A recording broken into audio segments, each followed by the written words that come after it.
მოგესალმებით ყველას, მედია კავშირი ობიექტივი და გადაცემა პროფესიონალები და საზოგადოება აგრძელებს თქვენთვის მაუწყებლობას. ჩემი დღევანდელი გამოშვება ორი ნაწილისგან შედგება, თუმცა გვექნება ასევე პატარა რუბრიკა დღეს ვიწყებთ სხვათა შორის რუბრიკას თაობიდან თაობამდე, სადაც თქვენ ნაწილი საზოგადოებისა გაიხსენებს, ნაწილი საზოგადოებისა კი გაიცნობს იმ არაჩვეულებრივ ადამიანებს, რომლებსაც ძალიან დიდი წვლილი აქვს შეტანილი საზოგადოებრივ ცხოვრებაში. დღევანდელი გამოშვება, დღევანდელ გადაცემაში ჩვენ შემოგთავაზებთ ვიდეო მასალას ღვაწლმოსილი დამსახურებული პედაგოგის ქალბატონი ლენა, იგივე ელენე ნუნუ-ჭრელაშვილის შესახებ. მომავალ პარასკევს ჩვენ გვექნება საშუალება, რომ ასევე არაჩვეულებრივი ქალბატონი ლენა იგივე ელენე ძნელაძის შესახებ შემოგთავაზოთ რუბრიკაში თაობიდან თაობამდე ვიდეო მასალა და ასე გაგრძელდება ყოველთვის. რაც შეეხება ჩემი დღევანდელი გამოშვების სტუდიაში მყოფ სტუმრებს, ესენი არიან საპატრიარქოსთან არსებული წმინდა ილია მართლის სახელობის სკოლის პედაგოგი და მოსწავლეები, აღსაზრდელები, პედაგოგი და საუბარი გვექნება იმ ლამაზი კონკურსის შესახებ. მოგახსენებთ, რომ ეს სკოლა ანებიურებს თავის აღსაზრდელებს არაჩვეულებრივი ღონისძიებებით და ერთ-ერთი ამ ღონისძიების შესახებ მინდა დღეს ვისაუბროთ, რომელიც 31 მარტს ჩატარდა, ეს არის კალიგრაფიის კონკურსი და ჩემი დღევანდელი გამოშვების ამ ნაწილის სტუმრები არიან ამავე სკოლის ქართული ენა ლიტერატურისა და ძველი ქართული დამწერლობის პედაგოგი ქალბატონი მარიამ მანაშვილი. მოგესალმებით ქალბატონო მარიამ, ძალიან დიდი მადლობა რომ ჩვენთან ხართ. და აღსაზრდელები ნატალი თინიკაშვილი, ანასტასია ბალანჩივაძე და ცოტა ხანში შემოგვიერთდება ამიკო ჭითაშვილი. გამარჯობათ გოგონებო, ძალიან დიდი მადლობა რომ ჩვენთან ერთად ხართ. მარიამ, ძალიან საინტერესო კონკურსი იყო, მე თვითონ ვიყავი ამ კონკურსზე მოსული და ძალიან მომეწონა. ეხლა ჩვენ გვექნება საშუალება რომ ბავშვების ნამუშევრები შევთავაზოთ მაყურებელს, როდის დაარსდა და თქვენ იყავით თუ არ ვცდები იდეის ავტორი, ხო? არა, იდეის ავტორი, მოგესალმებით პირველ რიგში, მადლობა მოწვევისთვის. ეს კონკურსი 8 წელია ტარდება, უბრალოდ 2 წელი იყო ჩავარდნა პანდემიის პერიოდში. მე სულ მე-6 წელია რაც ამ სკოლაში დავიწყე მუშაობა, ჩემამდე ჩაეყარა საფუძველი ამ ყველაფერს. ქალბატონი ანა არის, ხო? დიახ, ანა გივიაშვილი, ქართული ენისა და ლიტერატურის პედაგოგი, დიახ. და ყოველ წელს გვახარებენ ჩვენი აღსაზრდელები არაჩვეულებრივი ნამუშევრებით, სადაც ჩანს მათი სულიერება, მათი მიდგომა ქართული ანბანის, ქართული დამწერლობის და მე მინდა ასეთი ინფორმაციაც მოგაწოდოთ.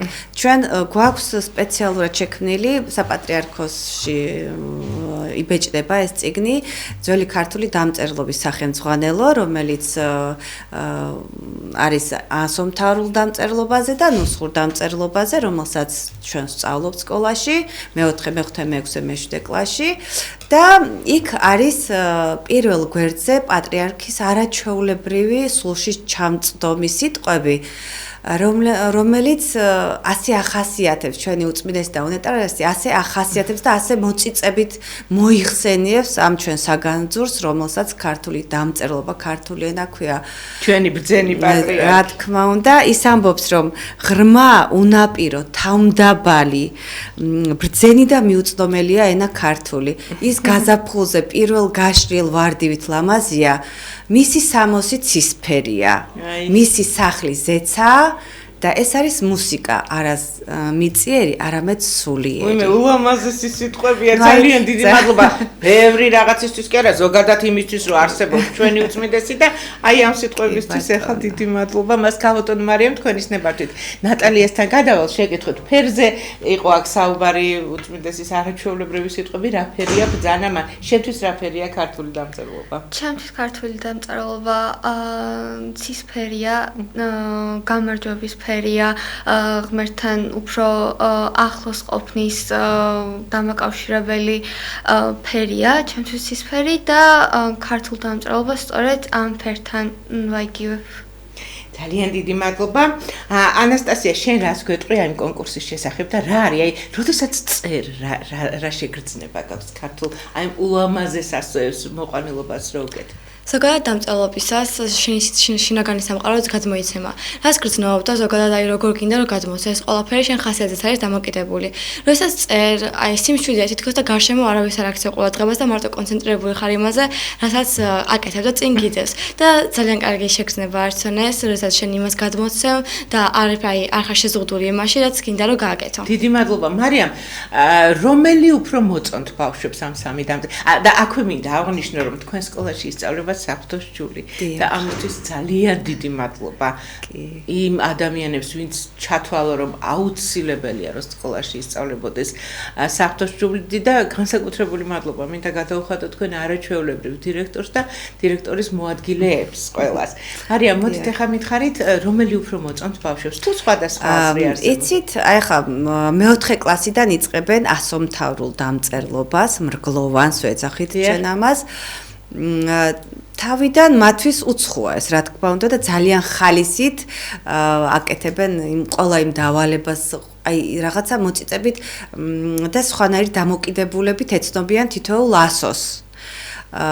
მერე უფრო რაღაცა თვალიც რომ ეჩვევა უკვე ნუსხური ანბანი თითქოს მათთვის უფრო ადვილად წაკითხვადია, იმიტომ რომ ნუსხურ ანბანში ჩვენ გამოვყოფთ ხაზზედა და ხაზქვედა ბგერებს, რომელიც მხედრულთან თითქმის გაიგივებულია. აი ორივე ანბანი ჩემ რა ვიცი ვფიქრობ რომ ბავშვებისთვის საინტერესოა, მაგრამ აი საწყისისთვის მაინც როგორც პატარებისთვის ასომთავრული ანბანი უფრო რაღაც ლამაზია, მრგლოვანია. თუმცა მე უფრო ნუსხურს ვანიჭებ უპირატესობას, თუმცა არ გამოვყოფ არც ერთს, მაგრამ აი ხომ კიდევ ერთხელ ვამბობ რომ წაკითხვადი და უფრო რაღაცა მისაღები მხედრულთან მიმართებაში უფრო ნუსხური ანბანი გვაქვს. თქვენ სხვა პედაგოგებთან ერთად ისეთი ქართულის პედაგოგები გყავთ, რომ რაღაცნაირად ეხა დამებადა შეკითხვა, ხომ არ გააგრძელებდით მათ მიერ გაყვაულ გზას. ფილოლოგიურზე ხო არაფერი, შენ ხო დამამთავრებელ კლასში? დიახ. ხო არაფერი, სადაპირო ჩაბარ. მე საერთაშორისო ურთიერთობები. გასაგებია და ეხა მითხარი შენ რომელი დამწერლობა უფრო მოგწონს? მხედრული. მხედრული. შენ რომელი მოგწონს ანასტასია? გააჩნია ხარ როდესაც გამოვიყენებთ, როგორც მარიამ აღნიშნა, რომ ასომთავრული არის უფრო აი მგლოვანი. ის უფრო აი თავიდან მიჩვევადი კი არის, მაგრამ აი როგორც მე ნუსხური მომწონს ძალიან, რადგან უფრო აი ეკლესიასთან არის ასოცირებული და დღესდღეობითაც არაერთი ლოცვა ერთ ეწერია და გამოიყენება მაშინ და ასე იგი, აი არაჩვეულებრივი ბავშვები გყავთ. ძალიან დიდი მადლობა. მე თქვენის ნებართვით ანასტასიას დავემშვიდობები და ჯერ არა კი და ამიკოს მივესალმები ცოტა ხანში, ხო? ძალიან დიდი მადლობა და ჩვენი იმედია კიდე შევხვდებით აქ პირდაპირ ეთერში. დიდი მადლობა ანასტასია ბალანჩივაძეს დავემშვიდობოთ და შემოვიდეს ახლა ამიკო. მარიამ, შეგიძლია. მარიამ, ზოგადად ხომ არის, რომ აი ბავშვი როდესაც დაიწყებს წერას აი რასაც შესთავაზებ, იმით გააგრძელებს. ან ის იქნება მასთან უფრო ახლოს მდგომი. შეიძლება რომ ჩვენ ავირჩიოთ თუ ბავშვი თვითონ ირჩევს შემდგომ უკვე დიდობაში. ახლა ბავშვი წერას იწყებს პირველ კლასში, ხო? აი შეიძლება გვაქვს უფლება უფროსებს, რომ ჩვენ შევთავაზოთ, რომ აი დაუშვათ აი ასომთავრული ან აი რომელიმე კონკურსია ხო საუბარი. კონკურსია საუბარი. იცით რა არის? ჩვენ გვაქვს რამოდენიმე ნაშრომები ხოლმე, ჩვენ ჯერ თავიდან ჯერ ჩვენ ვაცნობთ ბავშვებს ნამუშევრებს, ჩვენ ვიდეოსაც ვაჩვენებთ, ხელნაწერებს, ძველ ქართულ ხელნაწერებს, როგორ შეიძლება რომ გავალამაზოთ ისინი. შემდეგ უკვე ტექსტებს რომ გადახედავენ, ეს შეიძლება იყოს რუსთაველი, შეიძლება იყოს საუნებიდან. მე მეგონა პატარებიც არის, ანუ დიდები ყავთ უკვე. მეოთხე კლასიდან უკვე არიან ბავშვები და დიდებთანაც გვაქვს რა თქმა უნდა ეს ნიმუშები. ძალიან დიდი მადლობა, მივესალმები ამიკო ჭითაშვილი შემოგვიერთდა. ამიკო, შენ ხარ ერთ-ერთი მონაწილე იმ ლამაზი კონკურსისა, რაც ჩატარდა 31 აპრილს შენ სკოლაში და რა არის შენთვის ქართული დამწერლობა? რას გრძნობ? მე ძალიან მიყვარს ქართული დამწერლობა. ძალიან მომწონს ქართული დამწერლობის მომრგვალება, აი. ულამაზესი ენაა. და დარწმუნებული ვარ, მსოფლიოში საუკეთესოც არის ერთ-ერთი. კი, გეთანხმები. ხო და მე მაინტერესებს მარიმას სწავლთან კითხვა. როდის ამას არ მომელოდი, გისმენ? არის თუ არა ქართული დამწერლობა მსოფლიოში ერთ-ერთი საუკეთესო. ულამაზესი, ერთ-ერთი ულამაზესი.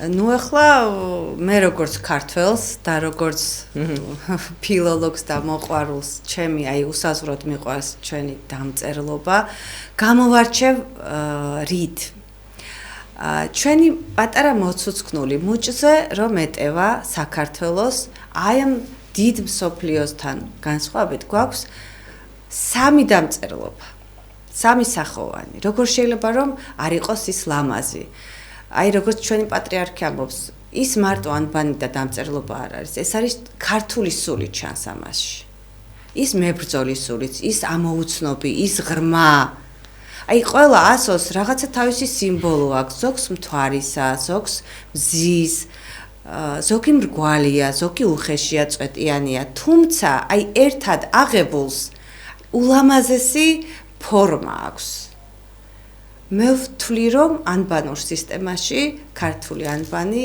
ერთ-ერთი ლამაზია და გამორჩეულია შენ რო უცხოელმა მეგობარმა გითხრას რომ ქართულად რაღაცა დამიწერი ან მაჩვენე როგორ წერ რომელს აირჩევდი და რომელს მიაწვდიდი მხედრულს ასომთავრულს თუ ნუსხურს ხო მე მივაწვდიდი მხედრულს და ასომთავრულს აი რითი აი მარიამმა ძალიან ლამაზად ჩამოაყალიბა შენ რატო მოგწონს ესე შენთანაც მაინტერესებს რატო მოგწონს აი ორივე ძალიან მომწონს იმიტომ რომ ორივეს ისეთი მომრგვალება და ისეთი ლამაზია ორივე რომ შენ მრგვალი ფორმები მოგწონს უფრო დიახ ეგეც მომწონს და შენ ხო ხატავ კიდეც დიახ ხატავ და აი ძალიან მომწონს აი რაღაცნაირად აი მომრგვალებული რო არის და აი კუთხეები რო არ აქვს ძალიან მომწონს და მე რამდენი წელია შენ მე რამდენი ჯერ მიიღე მონაწილეობა კალიგრაფიის კონკურსში კალიგრაფიის კონკურსში მე მონაწილეობა მოვიღე პირველად ეხლა და კიდე ერთი შეკითხვა გამიჩნდა მარიამ ვასწავლობთან აჰა გისმენ როდის ანუ რამდენი ხნის წინ დაარსდა თქვენ სკოლაში კალიგრაფიის კონკურსი ამას მე გიპასუხებ 8 წლის წინ დაარსდა ეხლა სხვა შეკითხვა მოვიფიქრე ნატალიასთან თუ გინდა შეკითხვის დასმა. ამიკოს უყარს შეკითხვის დასმები.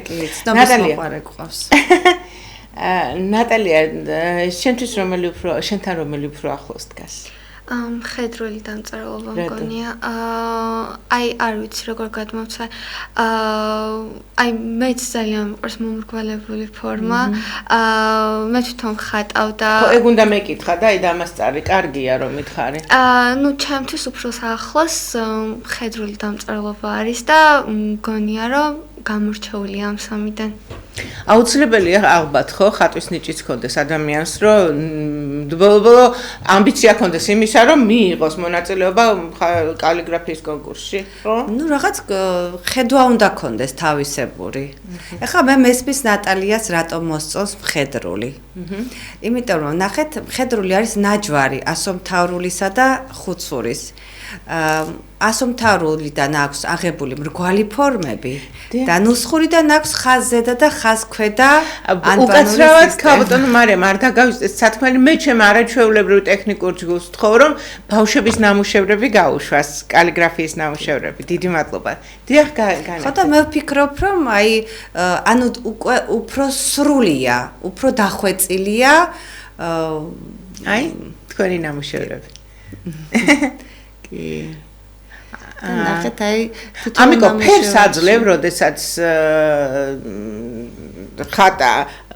ხატავს ვერ დავარქვი აი როდესაც ხაზავ ამ ულამაზეს ასწორებს ფერს აძლევ თუ გირჩევნია შავ-თეთრში იყოს უფრო მირჩევნია შავ-თეთრში იყოს და გავუკეთო უფრო ლამაზ-ლამაზი ნახატები რომ უფრო მკვეთრად ჩანდეს ნაწერი აი მაინც რა ნახატებს აკეთებ ხოლმე მე მიყვარს ნახატების გაკეთება მზის ჩასვლაზე. უი, რას ამბობ? არა, კალიგრაფიის დროს კალიგრაფიის კონკურსზე მე დავხატე ქართული, აი ქართული ყურძენი, აი რა. ეგ მაინტერესებს. ხო, აი ეგენი რა, აი. ჩუქურთმებს უფრო აკეთებენ, ხო, მაგ დროს. შენ რომელ ჩუქურთმას უფრო იყენებ? აი უფრო ადრინდელს თუ თანამედროვე? თანამედროვეს უფრო იყენებ. კარგით. რამეს ხომ არ დაამატებდით და მაშინ დაგემშვიდობებით? რა ვიცი, მე სურვილი მაქვს, რომ ყველა ბავშვმა წეროს ლამაზად.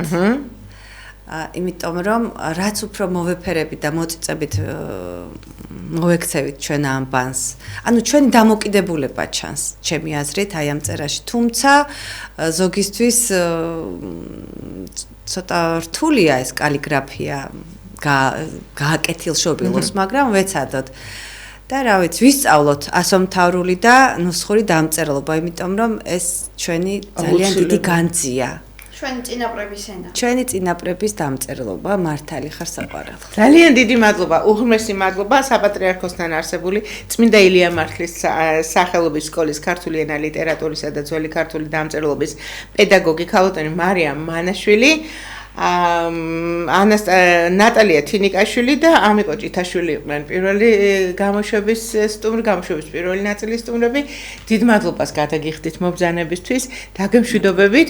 არ გადართოთ ჩვენ ახლა გველის როგორც უკვე აღნიშნე რუბრიკა თაობიდან თაობამდე შემოგთავაზებთ, სადაც შეხვდებით სადაც ისაუბრებს ქალბატონი ელენე ჭრელაშვილი ვიდეოში და შემდეგ ასევე საინტერესო სტუმრებით დაგიბრუნდებით მეორე ნაწილში.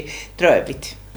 შემიყვანეს ილია ჭავჭავაძის სახელობის 23 ქალთა სკოლაში. შესანიშნავი სკოლა.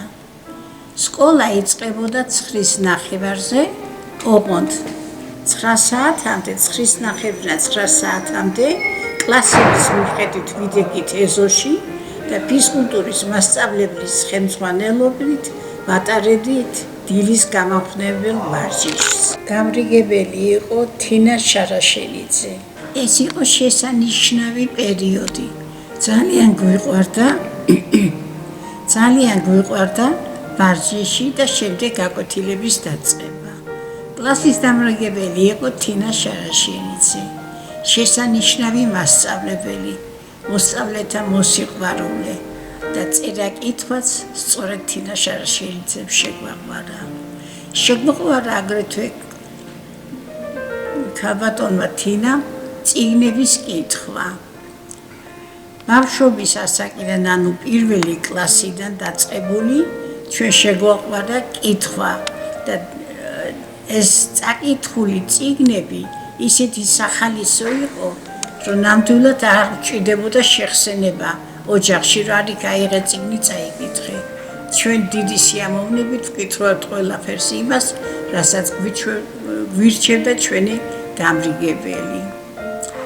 7 კლასი დავამთავრე მე ილია ჭავჭავაძის სახელობის 23 ქალთა სკოლაში და შემდეგ ბინის შეცვლასთან დაკავშირებით მომიწია გადასვლა მე-7 სკოლაში და ამ დროს უკვე ვაჟთა და ქალთა სკოლები გაერთიანდა. შესანიშნავი კლასი გვყავდა. არ დამავიწყდება ერთი მომენტი, ერთხელ გოგოები, ბიჭები უკვე ერთად ვსხედავთ გაკვეთილებსა და ჩემს უკან იჯდა ერთი ბიჭი, რა თქმა უნდა, აღარ მახსოვს მისი სახელი და არც გვარი და რაღაცას მეკითხებოდა. მათემატიკის გაკვეთილზე. მათემატიკაში ყავდა ძალიან მკაცრი მასწავლებელი და დიდი შენიშვნით და გაბრაზებული ხმით ეს ბიჭი აყენა. არა მე მომცა შენიშვნით მათემატიკის მასწავლებელმა. ეს ბიჭი ადგა და უთხრა, პატრიციულო მასწავლებელო, ეგ არაფერ შუაშია, მე ვარ დამნაშავე. აი ასე გამომიყვანა ამ მდგომარეობიდან. სკოლის დამთავრების შემდეგ მინდოდა შევსულიყავი უნივერსიტეტში მათემატიკის ფაკულტეტზე და მოვაგროვე ჩემი საბუთები, და გამოვდივარ სახლიდან და უნდა წავიდე რომ საბუთები შევიტანო უნივერსიტეტში მათემატიკის ფაკულტეტზე. ცხოვრობდი მთაწმინდაზე და ძალიან კარგი მეზობლობა არაჩვეულებრივი ესე იგი მეზობლები ცხოვრობდით როგორც ერთი ოჯახი. და იქ იყო ვარლამ მიქაძე ჩვენი მეზობელი, გივი მიქაძის მამა, პროფესორ გივი მიქაძის მამა. და შემეკითხა, სად მიდიხარ? საბუთები მიმაქვს უნივერსიტეტში. რაზე გინდა რომ ჩავარო? მათემატიკურზე ვპასუხობ. რაო, ასე მითხრა. ასე თქოს მათემატიკურზე რა გინდა? წადი ახლა უცხოენებში ჩააბარე. წამიყვანეს თვითონ, საბუთებით ჩამაბარებინეს უცხოენებში და მოვეწყე. ძალიან კმაყოფილი ვარ რომ უცხოენები დავამთავრე. ინსტიტუტის სტუდენტობის პერიოდი ძალიან ტკბილად მახსენდება ყოველთვის. ძალიან კარგი პროფესორ-მასწავლებლები, ძალიან კარგი მეგობრები და ასე დავამთავრე ახლა უცხოენების ინსტიტუტი და პიონერთა ბანაკში გამიშვეს პრაქტიკაზე. პრაქტიკა იყო წყნეთში, წყნეთის ბოლოში იყო ბანაკი, პიონერთა ბანაკი და გვერდზე ამ პიონერთა ბანაკის გვერდზე ჩემს საყვარელ პოეტს გალაქტიონ ტაბიძეს ჰქონდა თავისი სახლი, იქ ცხოვრობდა. ძალიან ხშირად ამოდიოდა ბანაკში, გვესაუბრებოდა, ვლაპარაკობდით. ბევრჯერ უცხოეთიდან ჩამოსულები მოსულან იქ და უნახე როგორ არიან ბავშვები და როგორ სწავლობენ ინგლისურს, ბანაკში მოვიდა ერთხელ და არასოდეს არ დამავიწყდება ცხოვრებაში. თბილისიდან, ბაგებიდან მიდიოდა ავტობუსი, რომელსაც ავყავდით წყნეთში. გალაქტიონ ტაბიძე ყოველთვის და მე ერთად მივდიოდით ხოლმე, მას უყვარდა ერთად იდგილიან სკამზე ჯდომა, თეთრ კიტელში იყოს ხშირად ჩაცმული, ვის უკან ჯდებოდი ხოლმე ყოველთვის. და არ დამავიწყდება გალაქტიონ ტაბიძე, როგორ უყვარდა რუსთაველის პროსპექტზე სეირნობა, ძალიან უყვარდა, თანაც თეთრი ფიჯაკი და შარვლით, სულ ოპერის პირდაპირ და ეხლა რომ ზემელთან ახლოს პატარა შუაში ხე დგას, იქ იდგა ძალიან კარგი ხე, დიდი ხე და იქ უყვარდა იმ ხის ქვეშ ჯდომა და წიგნის კითხვა. უცხოენების დამთავრების შემდეგ დავიწყე მუშაობა მე-18 საშუალო სკოლაში. ვიყავი წამყვანი მასწავლებელი.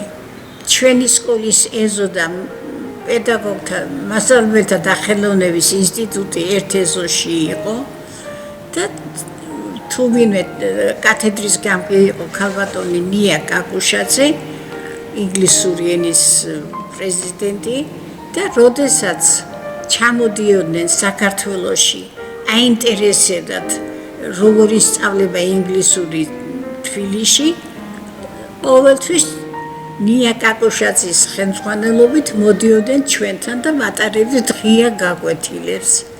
არ დამავიწყდება ეს ღია გაკვეთილები, განსაკუთრებით ერთი ღია გაკვეთილი, რომლის დროსაც კლასის ემოვამზადე ორ რიგად დასხდნენ და კითხვა-პასუხის რეჟიმში წავიდა გაკვეთილი. ამ ჩამოსულ სტუმრებს შორის იყო ერთი ანჟელა, ახალგაზრდა და მე მეგობდა და დღემდე მეგობრობა გვაქვს, კანადაში ცხოვრობს ახლა ანჟელა. დღემდე მეგობრობა გვაქვს მე და ანჟელას. მოსწავლეებთან მქონდა არაჩვეულებრივი ურთიერთობა, არასოდეს არ მახსოვს ვინმეს გავბრაზებოდი, ან რაღაცა კონფლიქტი ქონოდა. ყოველთვის ძალიან მეგობრულად ვიყავით და ბავშვებიც დღემდე ურთიერთობა გვაქვს. ეხლა ძალიან ხელს მიწყობს ჩემი პროფესია. დღე და ღამე წიგნებში ვარ და ვაპირებ კიდევ წიგნის გამოქვეყნებას ინგლისურ ენაზე. ინგლისური ყველასათვის.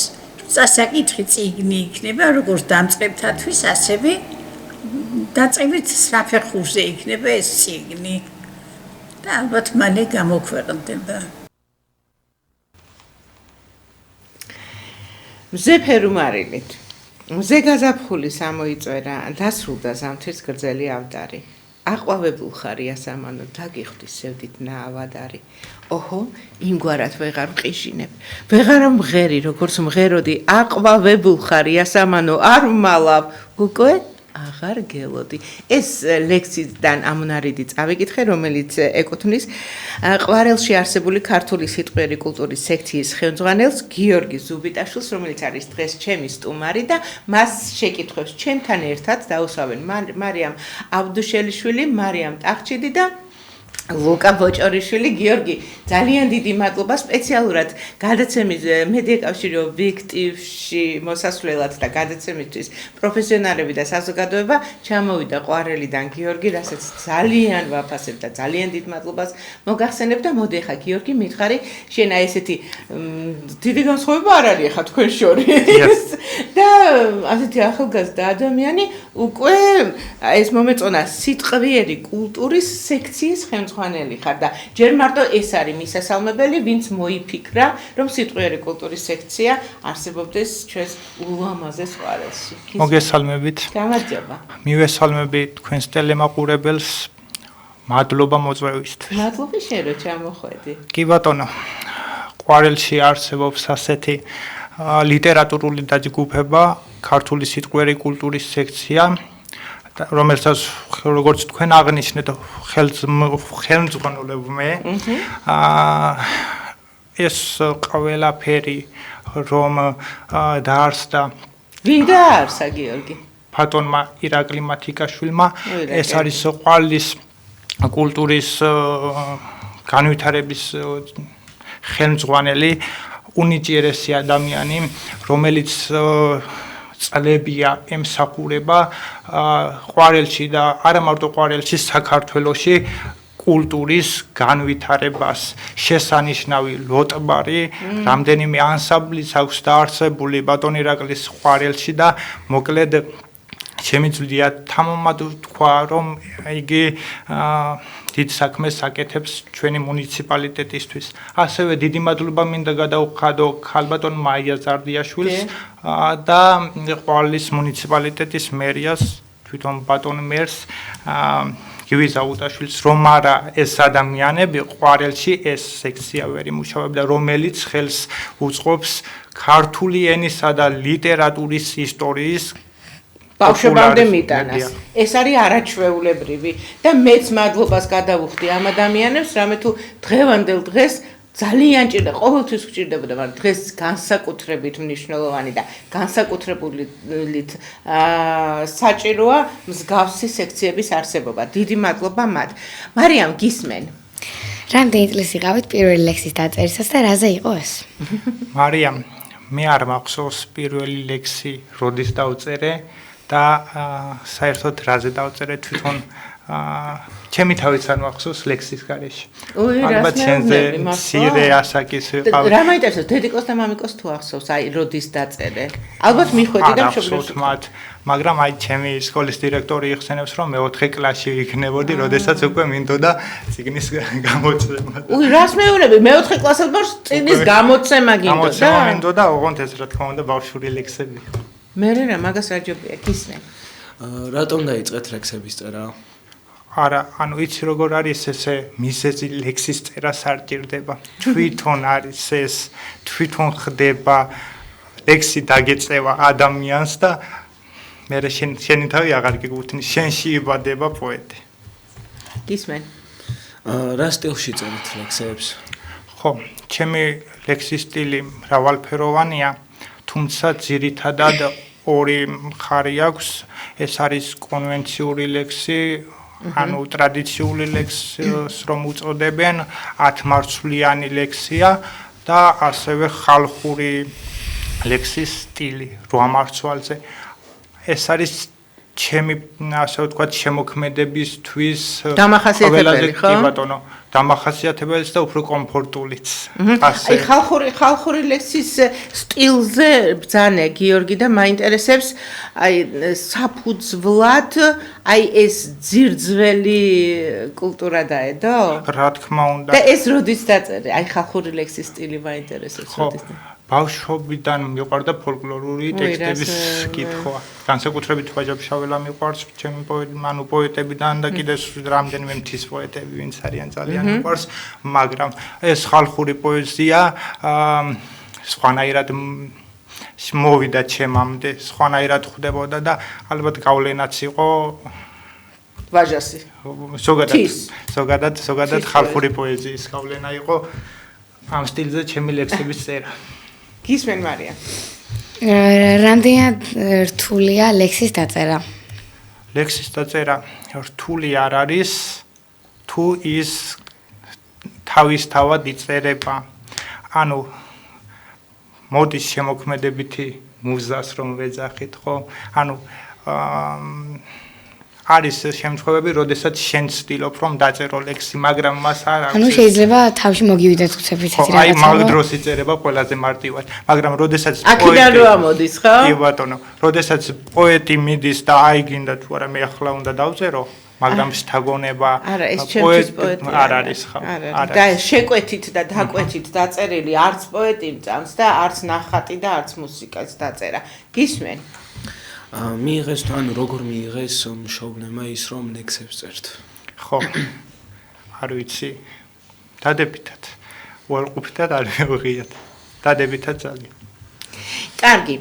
მოდი აბა ეხლა წაგვიკითხე, მე თქვენის ნებართვით მაშინ ლუკას დავემშვიდობები. ლუკა ძალიან დიდი მადლობა, ლუკა ბოჭორიშვილი და ლუკა გავა ეხლა სტუდიიდან და შემოვა მარიამ ტახჩიდი.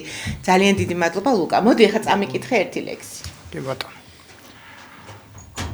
სათიბში ვდგავარ, პირზე ოფლი გადამდის მწარე, მაისის ნისლი ყადორიდან მოცურავს დაღმა, ყვავის მაყვალი, ლამაზია მშობელი მხარე, ვით ჩემი სატრფო, ცრემლებს რომ ყრის მდინარის გაღმა.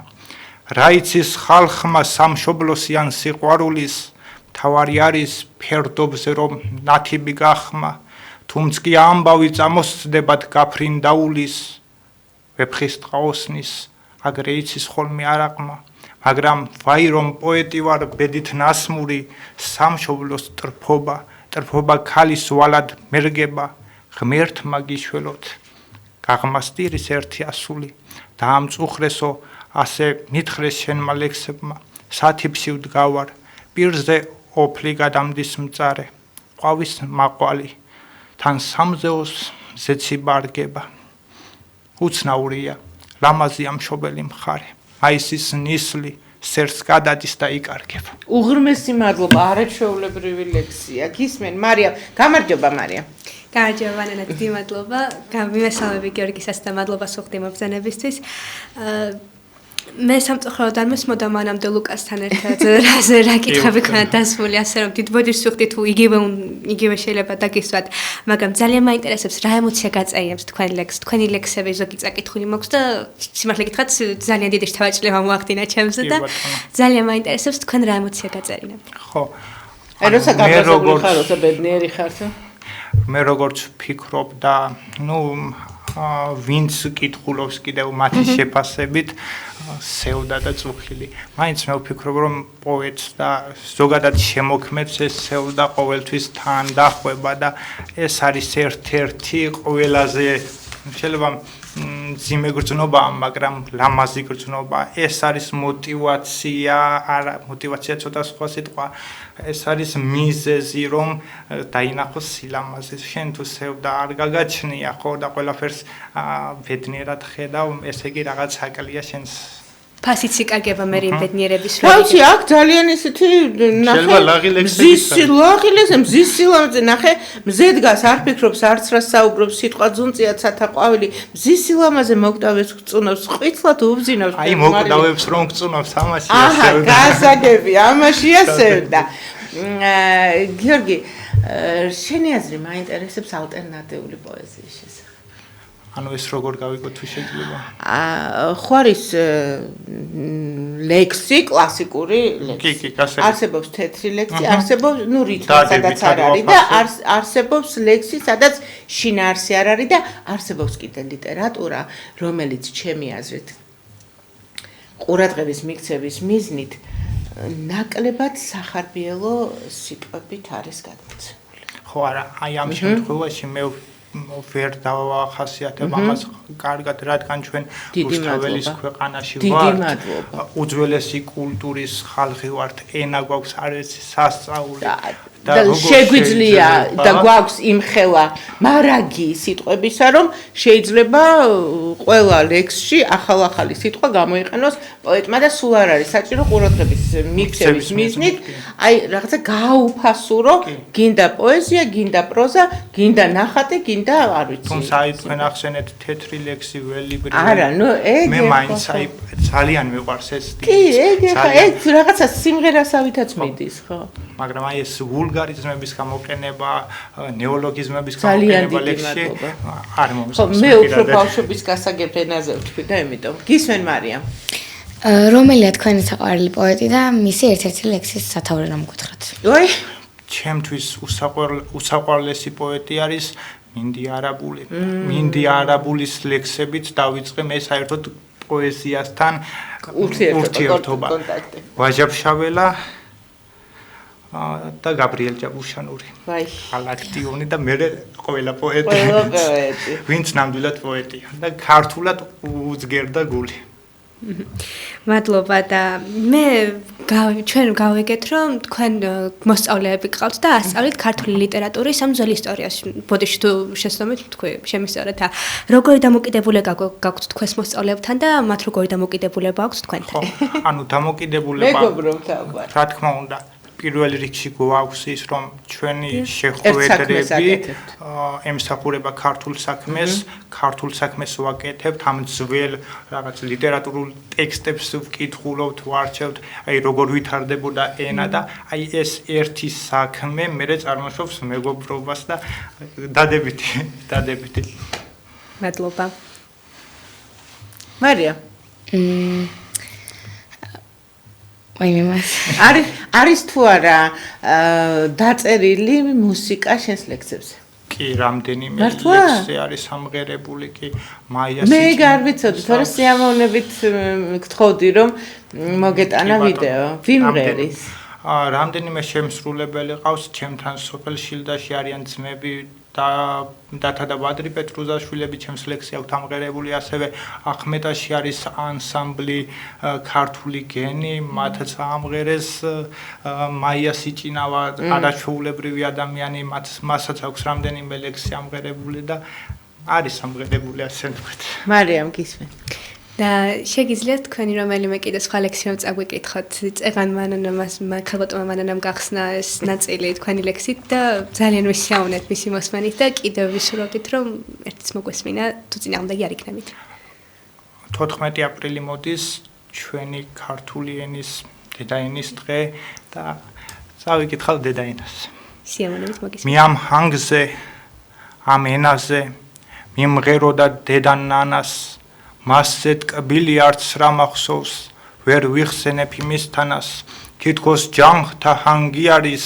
თან ყვავილის სამარისა შოთას ენა ვაჟას ენა დავითის და თამარისა ენა ჩემი დამტირებლის მორთულია მრავალ ფერთა მასში არის შენახული უკვდავება კოლხიბერთა აწ ლაზარე დამარხული არ დაშრთება სხვა თქვენითა მოვაოდეს ღმერთი ჩვენი განგვიკითხავს ამ ენით. ძალიან დიდი მადლობა. რამე ხო არ გაქვს კიდე სათქმელი, გიორგი? თუ არა, მაშინ მე ვთხოვ ჩემს არაჩვეულებრივ ტექნიკურ ჯგუფს, რომ თუ არის საშუალება დღეს გავუშვათ თაობიდან თაობამდე მეორე ვიდეოც. ხო არ გაქვს რაიმე სათქმელი? კაი, ძალიან დიდი მადლობა. გვაქვს საშუალება რომ გავუშვათ მეორე ვიდეოც ქალბატონი ლენას შესახებ კი, კარგით. მე მაშინ აი ამ ვიდეოს გავუშვებ და მე ისევ დაგიბრუნდებით ეთერში, დროებით. სწავლობდი 23 სკოლაში, ილია ჭავჭავაძის სახელობის 23 სკოლა. ეს იყო შესანიშნავი სკოლა, თავისი შესანიშნავი მასწავლებლებით, არაჩვეულებრივი მოქალაქეებით. მე მგონი ისეთი მასწავლებლები არსად აღარ არიან ახლა იქ რო იყვნენ. კეთილშობილები, დახვეწილი ინტელიგენტები და ვზირდნენ დიდი სიყვარულით. გვაყვარებდნენ ძალიან სამშობლოს. გვასწავლიდნენ პატიოსნებას, შრომის სიყვარულს. დღემდე მახსოვს თითოეული მათგანის 8 წელი და მადლობელი ვარ მათი. 23 სკოლა დავამთავრე ოქროს მედლით. სკოლის პერიოდში ვიყავი კონკავშირის მდივანი სკოლის, კონკავშირის რაიკომის წევრი და თუ კი სადმე რამე იყო, ყველგან აქტიური მოსწავლე ვიყავი, ძალიან და აქტიური კონკავშირელი. მერე უნივერსიტეტში გავაგრძელე ფილოლოგიურზე სწავლა და ეს იყო ჩემი მასწავლებლის კატო ბერიძის, მუკოლ ბერიძის დაბასწავლე და ეკატერინე ბერიძე ქართლს. ეს იყო მისი ასე დაარქვა მას, ეს იყოსო ჩემიო თხოვნა და ანდერძიო. ძალიან გთხოვ ფილოლოგიურზე შედი უნივერსიტეტში. მპირდებიო, მითხარი, კარგით, მე ისე მიყვარს ქართული ენა და ლიტერატურა. და აი კატო ბერიძის ხათრით და ჩემი დიდი ბრუდუნებით და სიყვარულით ქართულის მიმართ შევედი ფილოლოგიურზე. დამნიშნეს ფაკულტეტის მდივნად, ფილოლოგიის ფაკულტეტის მდივანი ვიყავ. მე ყველა ძალიან მიყვარდა და სულ ვცდილობდი, რომ ვიღაცისთვის მესია მომნებინა. ვიღაცისთვის რაღაცა გამეკეთებინა. ვიღაცას დავხმარებოდი და ისე მიხაროდა თუ კი ეს გამომივიდოდა. ძალიან კარგი მშობლები მყავდა, ძალიან შრომელები, ძალიან პატიოსნები და ასე პატიოსთან გაგზავნეს მე და ჩემი ძმა. სკოლაში მისვლამდე მასწავლა დედამ წერა-კითხვა. და რომ დავიწყე კითხვა ზღაპრების, პატარ-პატარა რაღაცა მონაკვეთების. მერე და მე პასკალტანიანი წიგნებით ვიყავი და ინტერესები. მეგობრებიც ისეთი მყავდა, ვისაც სწავლა უყვარდა, კითხვა უყვარდა და ჩვენ ერთმანეთს ყოველთვის უზიარებდით. წაკითხული შინაარსსაც, დანახ ფილმებსაც უყვებოდით ერთმანეთს და ვარჩევდით. არაჩვეულებრივი ახალგაზრდობა მქონდა, იმ მხრივ რომ მე ყველა მიყვარდა და ტრაბახავ ნუ ჩამიცვლით და მე ყველას უყვარდი. თენგიზ ნელაძე იყო ჩემი მეუღლე, სამთო ინჟინერი, შესანიშნავი კაცი. ყველაფერი გააკეთა ჩემმა მეუღლემ, რომ მე მათი მართლა ოჯახის წევრი გავხდარიყავ. დედამთილი მყავდა, არაჩვეულებრივი ქალი. არაჩვეულებრივი კახელი ქალი იყო. ისეთი ტკბილი ოჯახი ჰქონდა. არაჩვეულებრივი კარგი ურთიერთობა და მე ეს ურთიერთობა შემრჩა შემდეგაც ყველას დავამთავრე უნივერსიტეტი, ფილოლოგიის ფაკულტეტი.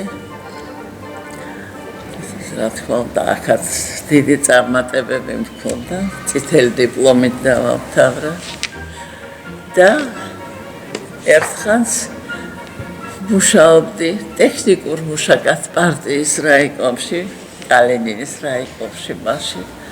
მაგრამ მიყვარდა მუშაობა, სადაც ვიყავი, ერთგულად ვემსახურებოდი ჩემს საქმეს და ბედი მწავლობდა, ყველგან მიფასდებოდა შრომა. ცოტა ხანში გავხდი საბავშვო ბაღის გამგე. რო ნახეს ჩემი დიპლომი, რო ნახეს ჩემი ბანაკში მუშაობა, რაღაცა ბაღის გამგედ დავნიშნეს.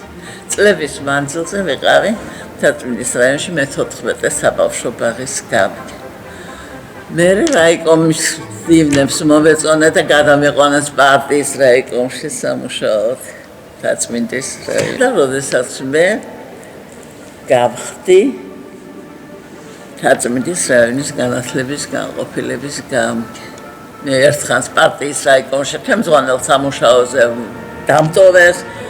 ხან ინსტრუქტორი ვიყავი, ხან განყოფილების გამგე ვიყავი და მერე გადამიყვანეს არა ამას ბავშვები ძალიან უყვარს რაიკობის დივანმა თქვა და მერე გადამიყვანეს როგორც მოგახსენეთ თაწმინდის მაშინ კალინის ერქვა კალინის რაიონის განხილვის განყოფილების გამგეთ და 30 წელი ვიყავი თაწმინდის რაიონში თუ კი ვინმე ჩამოვიდოდა თბილისში მოყავდათ ჩვენი რაიონის სკოლებში მე ძალიან კარგი დირექტორები მყავდა ლიანა შეწირული პირველ სკოლაში მარგველაშვილი 53 სკოლაში ინეზა დირექტორი 51 სკოლაში არაჩვეულებრივი 53 რუსული სკოლა ბრწყინვალე სკოლა იყო და თან ამ პერიოდში მე ყოველთვის ჰქონდა გაკვეთილები ბავშვები ძალიან მიყვარდა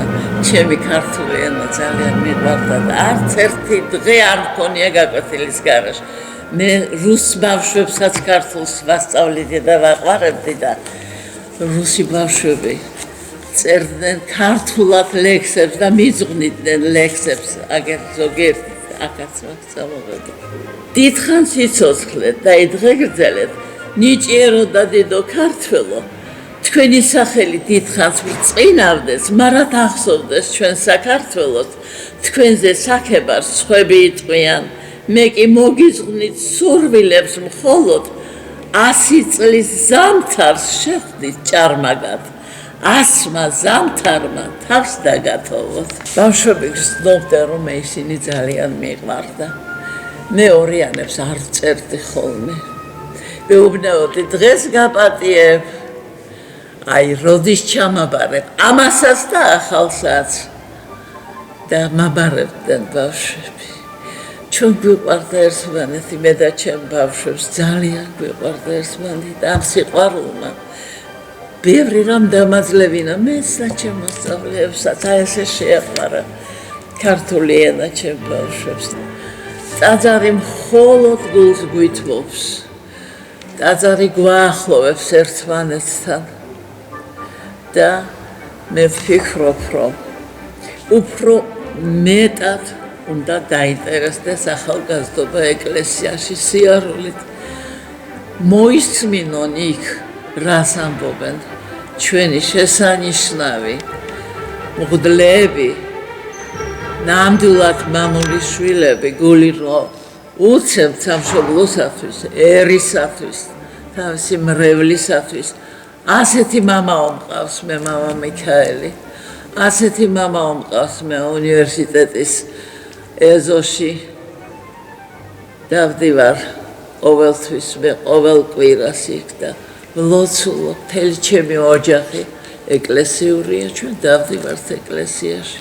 ჩვენ გვიყვარს ეკლესია, გვიყვარს ჩვენი მოძღვარი. ასე მგონია რომ ვინც ეკლესიაში შვილებს ატარებს თავისთან ერთად, ვინც ხშირად მოისმენს მოძღვართა გამოსვლებს, გული გაუთბება, უფრო მეტად შეუყვარდება თავისი თვისწომი, თავისი ნათესავები, თავისი მეზობლები და სიყვარული გადაგვარჩენს.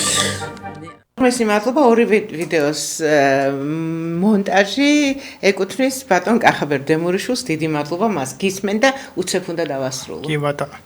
მაინც ლექსებით უნდა ვიუბნო ვით ამბავს ყვებას იომავალი ლექსია ჩემი მწირი საუფლო ჩემი წარსული და მომავალი რაც უკან დარჩა და რაც წინ მელის ის ტრიქონ უნდა ავაგო და სულის მწველი ამოძახილი ლექსებად უნდა ვილაპარაკო თუნდა რა ღირდეს ჩალად და გროშად მე რომ გონია ბადახშად ოქროდ მას ჩამითვალეთ პოეტურ ხოშად ლექსით სიცოცხლე მაცადეთ ოღონდ და როგორც კაცის გზას ტყვია მრავალი ნუ გამეცხრებით ლექსია რადგან ჩემი წარსული და მომავალი ძალიან დიდი მადლობა გიორგი ზუპიტაშვილი სტუმრობდა გადაცემას პროფესიონალები და საზოგადოება მარიამ ამდუშელიშვილი და მარიამ ტახჩიდი თან ერთად მიმყავდა მე დღეს გადაცემა დიდი მადლობა გიორგი კიდევ ერთხელ უღრმესი მადლობა რომ ასეთი ახალგაზრდა ადამიანი ასეთ საქმეს ემსახურები და მადლობა იმისთვის რომ სპეციალურად ყვარელიდან დღეს ჩვენთვის ჩამოხვედი დიდი მადლობა ყველას ვინც გვიყურეთ და გვისმინეთ მე მომავალ პარასკევამდე გემშვიდობებით მშვიდობებით.